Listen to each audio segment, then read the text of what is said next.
In the early months of 1942, when the Pacific War had exploded into a struggle across thousands of miles of open ocean, a new kind of American hunter prepared to slip beneath the waves. The men who boarded the Gato-class submarines did not yet understand what their boats would demand of them, nor what they would soon become to the war itself.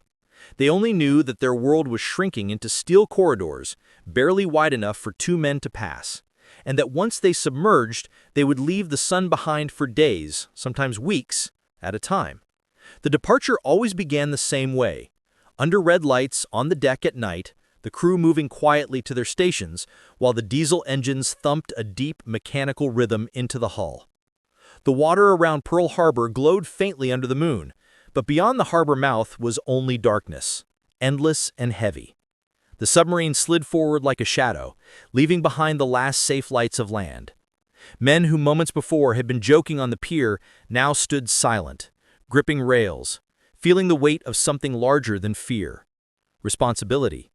For the Gato-class boats were unlike anything America had sent to sea before. They were not coastal patrol craft, nor short-range raiders. They were fleet submarines, built to roam thousands of miles from home, to hunt in waters so deep and hostile that no rescue would ever come if something went wrong. The hull was double-layered steel around steel, a design that let the boat dive deeper and endure pressure that would crush a lesser submarine. Their four giant diesel engines roared when surfaced, powering the boat through the waves and charging the banks of batteries that would become the submarine's heartbeat below the surface. Those batteries were massive, rows of lead-acid cells, stretching the length of the lower decks, hot, sweating with chemical fumes, and heavy enough to anchor a battleship. But they gave the Gato-class a gift no American submarine had possessed before: the ability to stay submerged for more than 48 hours in silence without surfacing for air or recharge, while their air purification equipment kept carbon dioxide from the atmosphere, extending life in the sealed vessel hour by hour.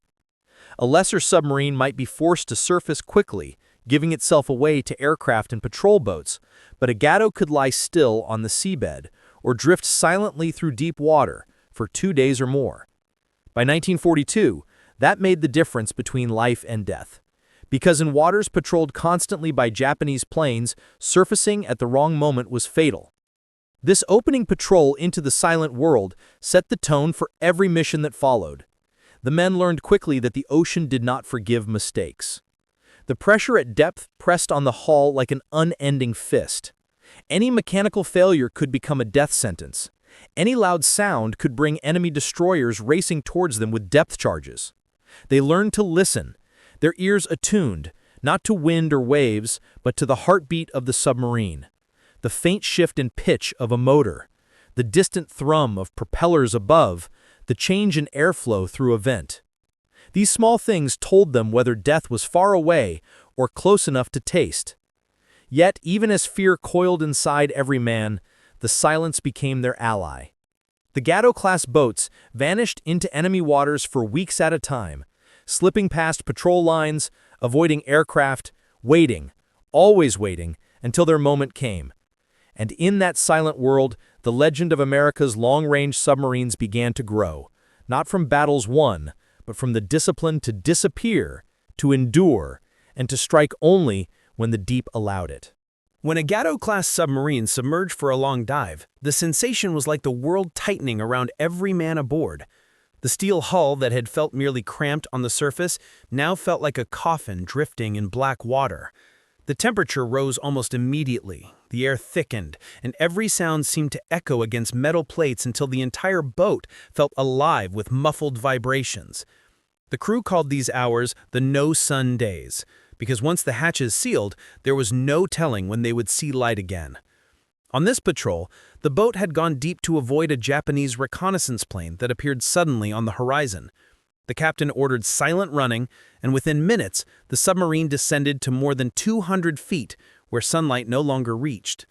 The diesels were shut down, and the electric motors took over, bathing the interior in a faint humming vibration.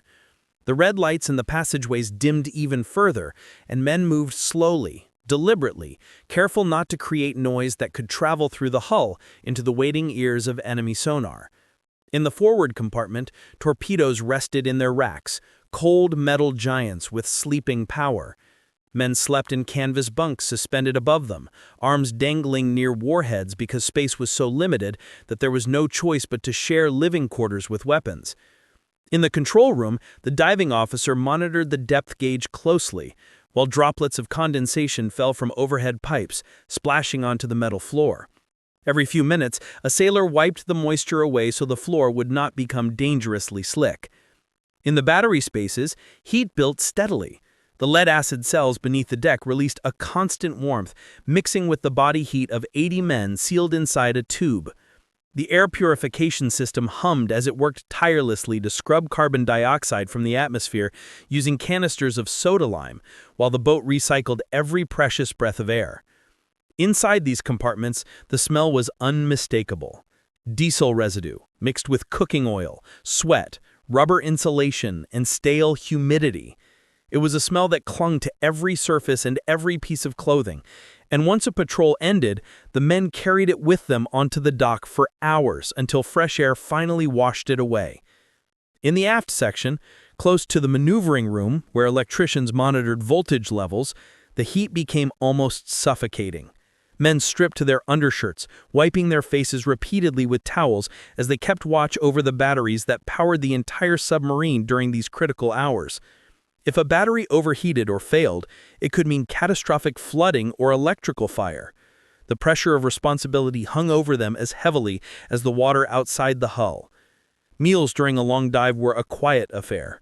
The galley was barely larger than a closet, yet the cook worked as if feeding a family at home, warming canned beef, heating powdered potatoes, and slicing whatever fresh bread remained early in the patrol.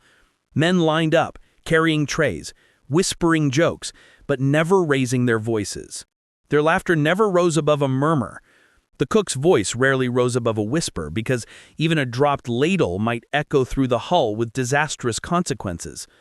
Above them, on the surface, Japanese patrol planes circled, searching for oil slicks, periscope wakes, or anything unusual. The crew did not know exactly where the enemy was, but the tension in every man told the same story. Danger was near. In the control room, the sonar operator placed his earphones on and leaned forward, listening intently for distant propeller beats. His face tightened as he adjusted knobs, searching for faint signs of trouble. At first, there was nothing but the faint hiss of the ocean. Then a distant thrum rose through the static. Engines, slow turning, steady. Japanese destroyer by the sound of it. The report traveled down the compartment in a whisper, yet the effect was electric. The entire boat seemed to freeze. Men held their breath without meaning to. The depth gauge needle flickered slightly as the currents shifted, but the submarine held steady at her ordered depth. The captain walked quietly along the control room, glancing at gauges, touching railings, feeling the vibration through the soles of his shoes. A destroyer meant depth charges, and depth charges meant hours of terror if the enemy found them. The boat drifted forward at less than 2 knots. Barely moving to avoid creating noise. The helmsman adjusted the plane controls by small degrees, holding the submarine level. Engineers reduced the motor output to bare minimum. In the forward quarters, where some crew tried to rest, men lay in silence, eyes open, listening to every creak and shift of the boat, hoping the destroyer would turn away. Some prayed softly under their breath, some stared at the ceiling, imagining the hundreds of feet of water above their heads. A long, deep dive was as much a battle of the mind as of the machine. As carbon dioxide levels slowly increased, men became lightheaded, their thoughts cloudy. They breathed heavier, then forced themselves to breathe slower. It was a test of discipline, of patience, and of nerves. The diary of a young quartermaster captured the truth perfectly. We did not fight on the surface.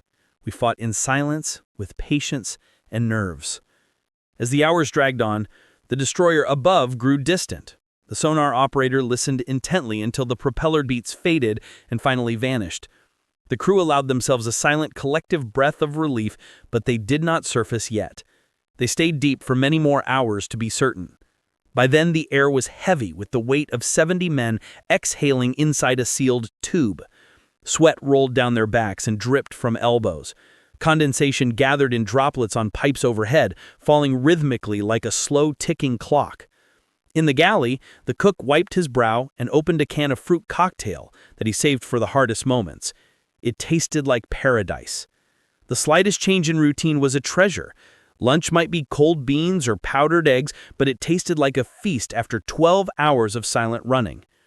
In the control room, the captain finally spoke. "Surface in 40 minutes. Maintain silence until then." The crew exchanged tired glances, knowing the wait was almost over. They had survived another descent into the deep where time stretched and sound became a threat, and the only weapon they carried was endurance. When at last the boat rose toward the surface, the ballast tanks emptied with a soft rushing of air. The submarine angled upward slowly, carefully, breaking the surface without a ripple, and the hatch opened, letting in a wave of cool, fresh Pacific air. The men climbed up one by one, inhaling deeply, blinking in the bright sunlight. And despite the exhaustion, despite the sweat-soaked shirts and burning lungs, they knew they had endured what few men on Earth would ever experience. 48 hours of darkness and silence, where survival depended on absolute discipline and the fragile heartbeat of a machine hidden beneath the sea. Night on the surface of the Western Pacific was a strange kind of darkness, deep but shimmering as moonlight broke across the rolling waves. In that dim silver glow, a Gato-class submarine could move like a phantom, silent, powerful, and nearly invisible. The men who served aboard these boats learned quickly that their greatest weapon was not just their torpedoes. It was patience, a predator's patience, sharpened by days of waiting and listening for the faintest hint of prey. On this patrol, the submarine had been tracking a Japanese convoy for almost 20 hours. The sonar operator had first heard it long before anyone saw it, a low, steady rumble of screws beating through water like a distant thunderstorm. The captain ordered the boat to follow the noise, and soon the bridge crew spotted faint shadows against the horizon, merchant ships escorted by at least one destroyer. They were moving in zigzag patterns, disciplined and wary, but not wary enough. The hunt had begun. The captain stood at the bridge under the stars, studying the convoy through binoculars. The cool night wind brushed across his face, carrying the smell of salt and engine exhaust. He calculated range and angle, while the executive officer checked the position against charts illuminated only by a red lamp. No one raised their voice. No one spoke more than necessary. They all knew that a single mistake could turn hunter into hunted. When the time came, the captain gave the order, "Submerge and prepare for attack." The klaxon sounded once more, and the boat slipped beneath the waves. The deck washed over with seawater as the conning tower vanished, leaving only ripples behind. The world above faded into muted gray, while inside the submarine, lights dimmed, and the men leaned into their roles like actors stepping onto a stage in total darkness. The approach was slow, measured. The helmsman made tiny adjustments to the rudder, while the diving officer kept the boat at periscope depth. The motors hummed softly beneath their feet, not loud, but alive, steady. The captain raised the periscope, lifting it with practiced precision. The narrow view outside showed a moonlit ocean, and far ahead, the faint silhouettes of ships. A merchant ship, broad-beamed and slow, another behind it. And closer than he liked, the triangular outline of a Japanese destroyer stalking alongside them. He lowered the periscope immediately. Even that brief glimpse was a risk. Every sweep of the lens left a small wake on the surface. Trained Japanese lookouts could spot it if they were close enough. The crew waited in tense silence, watching the captain's face as he calculated angles and distances in his head. Finally, he whispered the one word they had been waiting for: fire control. The torpedo data computer, the heart of American submarine attack doctrine, came alive. Operators fed bearings, target speed, range, course, and the captain's angle on the bow into its mechanical brain. Gears spun, wheels clicked, numbers lined up behind glass windows. When the final solution locked in, the captain nodded quietly. Tubes 1 through 4, make ready. In the forward torpedo room, men tightened valves, checked pressure, and aligned the heavy Mark 14 torpedoes. These weapons had the power to tear a freighter in half, but the crew knew too well that sometimes they failed to explode or ran too deep. The Mark 14 was a temperamental beast, and every shot carried uncertainty. Still, they trusted their training. They trusted their aim. They trusted the deep to carry their strike true. "Stand by." The captain raised the periscope again, checking the position, and then, in a voice barely above a whisper, "Fire 1." There was a soft whoosh as compressed air expelled the torpedo from the tube. The boat lurched slightly, adjusting trim to compensate. "Fire 2. Fire 3. Fire 4. 4 torpedoes ran silently through the night, leaving faint trails no human eye could see inside the water. The captain lowered the scope, and the crew leaned in quietly, waiting. Each man counted seconds in his head, the distance, the speed, the time needed for the warheads to reach the convoy. 10 seconds. 20. 30. The submarine turned away slightly, preparing for a crash dive if the escorts reacted. The sonar operator pressed his earphones tighter, listening. The ocean outside was quiet. Then suddenly, he stiffened. Contact. Bearing 270. Something hit. Something exploded. The first torpedo struck the lead Freyer. A deep, distant thud rolled through the hull like thunder underwater, followed by a louder boom as the cargo ignited on impact. The crew exhaled, but stayed silent, waiting for the others. A second explosion followed, stronger, brighter, channeled through water into the submarine's steel bones. A third hit came moments later. The sonar operator whispered again, louder now, "Multiple hits, sir!" The boat felt alive with controlled tension. The crew did not cheer yet. They knew what came next. The destroyer would already be turning towards them, racing in for revenge. The captain gave the order, "Dive deep, all ahead full." The boat angled down sharply as ballast tanks filled. The lights flickered, the hull creaked, metal groaned under pressure as they passed 200 feet. The destroyer above was already searching, dropped charges and patterns like a fisherman casting nets of death. The sonar operator heard the screws approaching fast and warned, "Brace." The first depth charge exploded far, but strong enough to rattle teeth. The second was closer, blasting a shockwave through the hull, sending tools tumbling off shelves. The men gripped pipes, rails, anything bolted down, while the boat rocked and shuddered in the deep. They had delivered their attack. Now they needed to survive it. In the darkness, the captain whispered, "Hold her steady." Every man listened to the rhythm of the death charges. It came from above, then behind, then to port, then to starboard. A Japanese destroyer was circling, dropping charges in guesswork patterns. The crew knew the drill. Stay silent, make no sudden moves, keep motors low, avoid creating cavitation noise. The submarine drifted like a dead thing, but alive with human tension. Hours passed, minutes stretched like rubber bands ready to snap.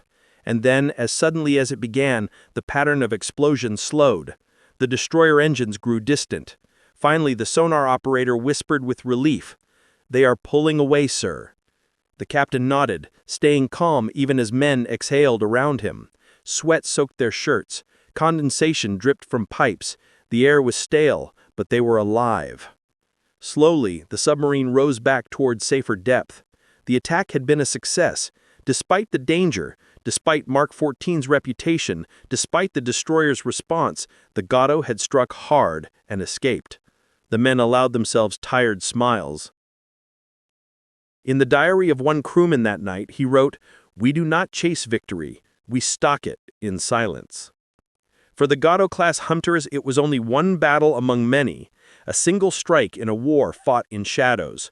But in that silent, watery arena, they had proven once again that patience, discipline, and steel could deliver devastating blows against an enemy who believed the ocean belonged only to them. The moment the torpedoes struck their targets, the crew knew exactly what would come next. The deep growl of explosions carried through the water like distant thunder, and for a few seconds, the submarine seemed to float in a strange calm. But every man aboard a Gato-class boat understood that calm after an attack was never safety. It was only the beginning. The captain ordered the submarine to dive deeper, and the boat angled down into darkness, water pressing against the hull with a rising, relentless force.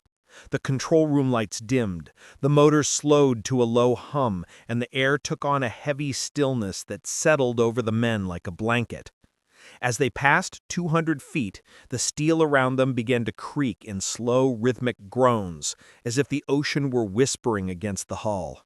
The sonar operator sat rigid in his chair, headphones tight against his ears. His fingers rested lightly on the dials, searching for the unmistakable sound of screws from a Japanese destroyer. For a few minutes, all he heard was the soft static of the deep. Then his expression tightened. "Contact, bearing 030, closing fast." A warning not shouted, but breathed into the control room. The captain nodded and spoke just loud enough for the nearest men to hear. "Rig for silent running." Silence became their only defense. Men removed their shoes and worked in socks. Their footsteps became soft glides. Their voices fell to whispers. Tools were tied off with cloth straps so they could not fall. A single dropped wrench could kill every man aboard. If the enemy heard it, they would know exactly where to drop their depth charges. The first pattern came quickly. 4 charges, each set to different depths to catch any submarine hiding below. The detonations erupted like giants pounding on the hull. Water hammered the steel skin of the boat, making every beam tremble. Dust drifted from the overhead pipes, and small objects rattled across shelves before hands reached out to steady them. The shockwaves rolled through the boat so hard that men in bunks gripped their rails and clenched their teeth. The second attack followed within seconds. Closer this time. The explosion struck with brutal force, loud enough to make the lights flicker and the hull groan like an animal in pain. At 250 feet, the pressure outside was enough to crush a car, yet the submarine endured the added fury of high explosives detonating all around her. In the aft battery compartment, 2 electricians worked silently, keeping an eye on the heat building in the cells. If temperatures rose too high, the batteries could release gas or even ignite. In the forward torpedo room, crewmen held the heavy torpedoes in their racks with bare hands to keep them from shifting against their clamps. The nerves of the men were tested to their limit, but they had no choice. They had to remain absolutely silent. With every blast, the submarine rocked harder. One sailor in the control room pressed himself against a bulkhead, closing his eyes as each explosion rolled over them. He counted the seconds between blasts, trying to judge the destroyer's position by instinct alone. The cook in the galley wrapped plates in towels to keep them from rattling and braced himself against the counter. Sweat dripped down his face in the humid air as the depth charges boomed again and again. For hours the assault continued. Sometimes the detonations were near, sometimes far. Sometimes they came in clusters of 6 or 8, sometimes only 1 or 2 as the destroyer adjusted its search pattern. Every man aboard lived inside those seconds between blasts, muscles tight, breath shallow, hearts pounding. The captain stood with one hand braced on the chart table, feeling the vibrations through his fingertips. Every explosion told him something about the enemy above. Sometimes the blasts were too shallow, meaning the destroyer believed they were higher. Sometimes they were too deep, meaning the enemy was guessing. Wrong guesses were survival. Correct guesses were death.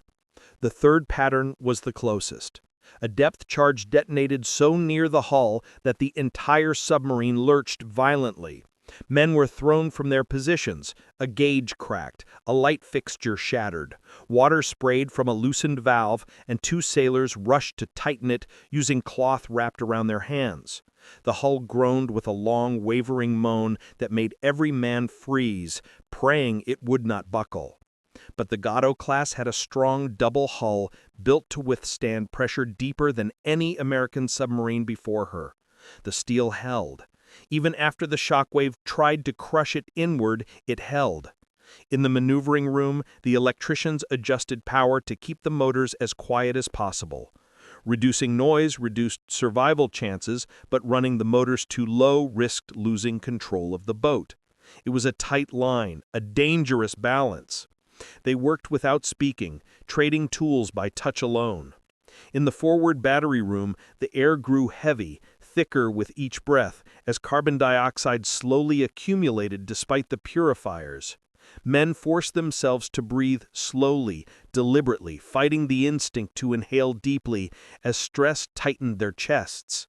The captain waited. He waited for the destroyer to make a mistake, to drift too far, to choose the wrong depth, to misjudge the last known bearing. The destroyer above continued its hunt, marking the sea with lethal circles. But eventually the pattern shifted, the explosions grew distant. The sonar operator leaned forward, listening. He held up his hand, signaling stillness. Then, after a long, silent minute, he whispered, "They are moving away, sir."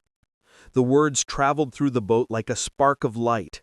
The men stayed quiet, but their bodies relaxed, their shoulders lowered, their breathing deepened. They were alive, but the boat would remain deep for hours longer just to be certain.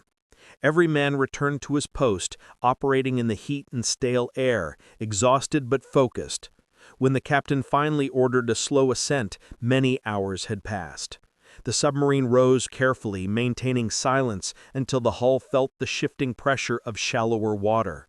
When they finally surfaced, the hatch opened and cool night air washed inside. Men climbed to the deck, their faces pale, their shirts soaked with sweat. Some leaned on railings, breathing deeply. Others simply stared at the calm stars above, wondering how such peace could exist in the same world as the fury they had just endured. They had survived depth charge hell one more time. And as the boat moved quietly through the night, men below returned to their duties, knowing the war in the deep was far from over, but grateful for the chance to keep fighting another day. Life aboard a Gato-class submarine during a long patrol was not measured in days, but in cycles of silence, tension, and exhaustion. The surface offered brief moments of relief, fresh air, cool wind, the sight of stars stretching endlessly across the black Pacific. But once the submarine slipped beneath the waves again, the world shrank back into a steel tube filled with machinery, men, and the constant hum of war. Weeks passed like this without anyone seeing the sun, without any voice rising above a whisper, without any clue how the war was going beyond the few fractured radio messages that reached them. Food supplies changed in noticeable stages. At the beginning of a patrol, fresh eggs, milk, and vegetables were stacked wherever space allowed, even in corners of the engine room where the heat spoiled them quickly. After the first week, canned food took over. Everything tasted faintly of metal. After the second week, the bread grew moldy, the potatoes sprouted eyes, and the cook's creativity became the only barrier between meals and misery. A submarine galley barely large enough for one man produced meals for 80, but the cook worked with a determination equal to any gunner or helmsman, trying to keep morale alive one plate at a time. Water was rationed carefully. Men showered only when necessary, wiping themselves down with damp towels. Some shaved with a single cup of water. One sailor joked in his diary that he had never been so close to so many men and yet so far from a fresh breeze. The humor kept them sane. A long patrol pushed every man to his limits, every hour a battle against boredom, fatigue, memory, and the gnawing fear of what might be waiting above them. A Gato-class submarine was a machine of war, but it was also a prison of sorts, a prison filled with brothers and warheads, and the steady beating of engines that echoed like a heartbeat through the hull. In the cramped forward torpedo room, men played cards between bunks, torpedoes looming inches beside their heads. Others wrote letters on scraps of paper to wives and sweethearts, letters they would not send until weeks later when the patrol ended, if it ended. Radios brought brief messages from Pearl Harbor, sometimes a weather update, sometimes a terse encrypted order, sometimes nothing at all. And nothing at all was the worst, because silence meant the world outside was carrying on without them, that battles were being fought, victories won, losses suffered, and they would not know until they surfaced days or weeks later. At night, when the submarine surfaced to charge batteries, the crew took turns climbing onto the deck to breathe real air again. For a few minutes they stood under the stars, feeling the cool wind against their faces. The ocean stretched out on all sides, dark, silent, but alive with possibility.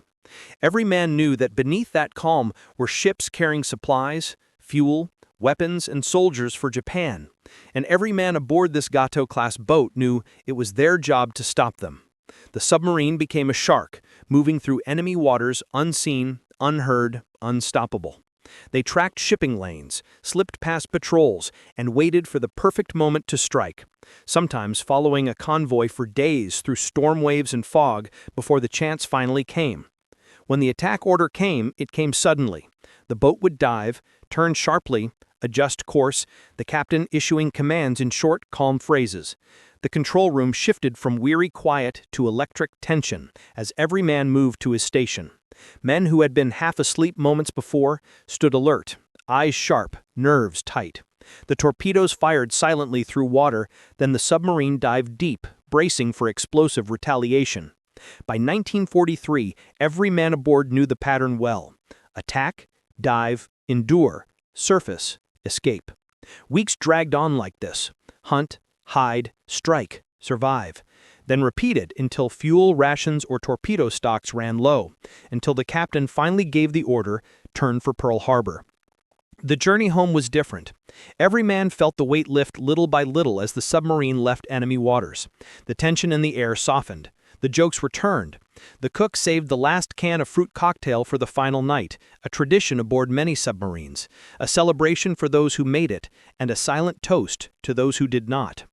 When the boat finally approached Pearl Harbor, the crew lined up on deck, shirts faded, bodies thinner, faces marked by oil, sweat, and sleepless nights.